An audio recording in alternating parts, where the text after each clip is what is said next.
Salut, c'est Joshua, Bienvenue dans cette 6e et dernière vidéo de notre série de 6 vidéos consacrées aux principes d'influence et à comment on peut les utiliser pour améliorer les performances de nos campagnes publicitaires sur Facebook, Instagram, Google et n'importe quel autre canal. Ici, c'est selon moi le principe le plus puissant, c'est mon préféré et quelque chose qu'il faut vraiment appliquer. Voilà, si vous n'en utilisez qu'un, utilisez celui-ci en priorité, surtout au niveau de la publicité. Donc, petit disclaimer comme d'habitude au début de la vidéo.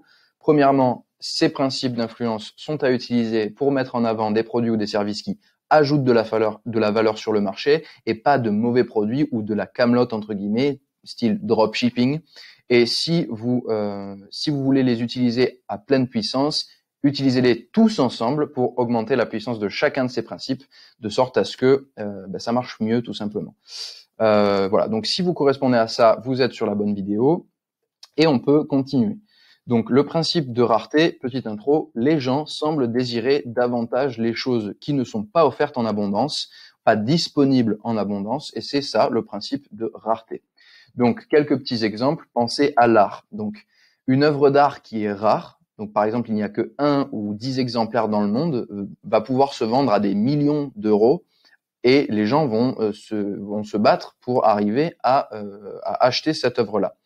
Pareil pour le monde du luxe en général, peu importe ce que c'est, peu importe ce dont on parle, même des voitures. Il y a certaines voitures qui sont valables qu'en quantité très limitée, à un prix absolument faramineux.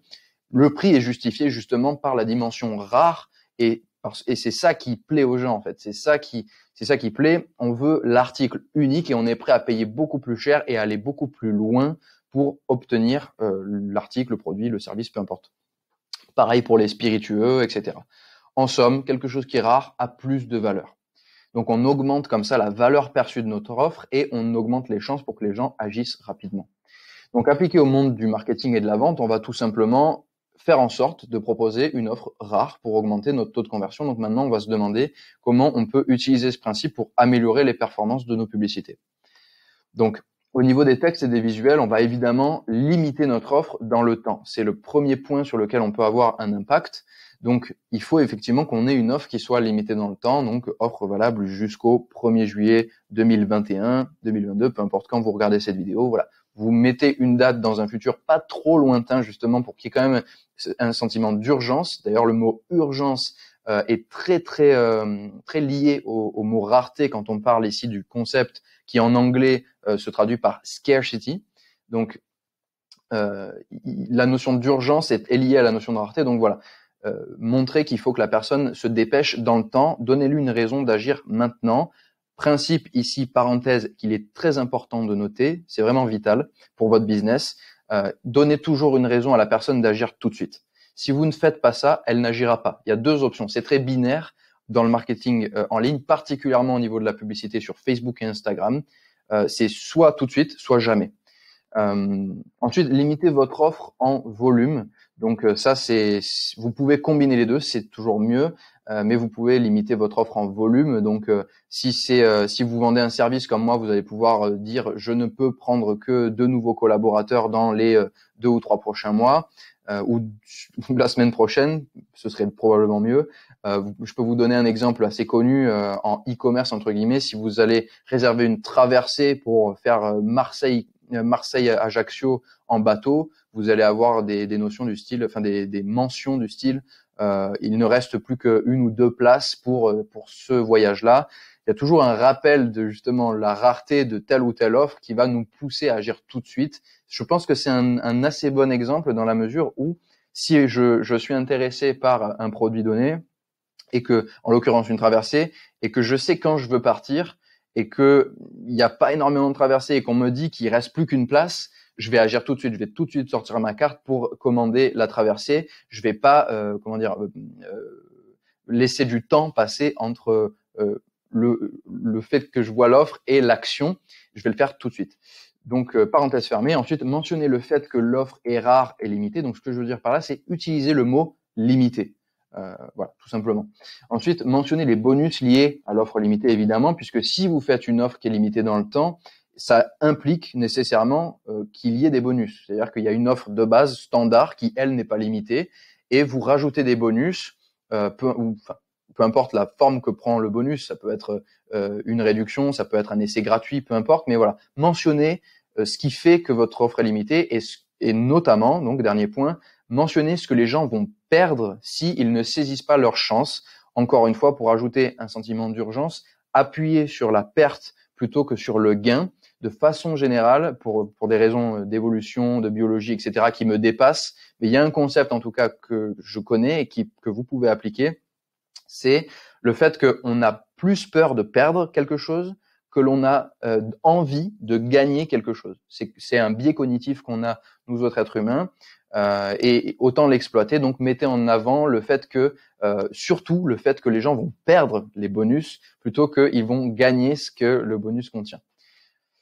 Ensuite, utiliser la rareté au niveau du site internet, c'est fondamentalement la même chose. Donc, rappelez la limite de temps et de volume de votre offre et renforcer ce point avec un compte à rebours si on est dans une limite de temps ou tout rappel visuel de la dimension limitée de l'offre si on est sur une limite de volume.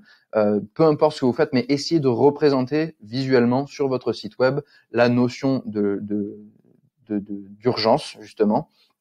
Mettez un compte à rebours, il reste 2 jours, 3 heures et 57 minutes avant la fin de l'offre.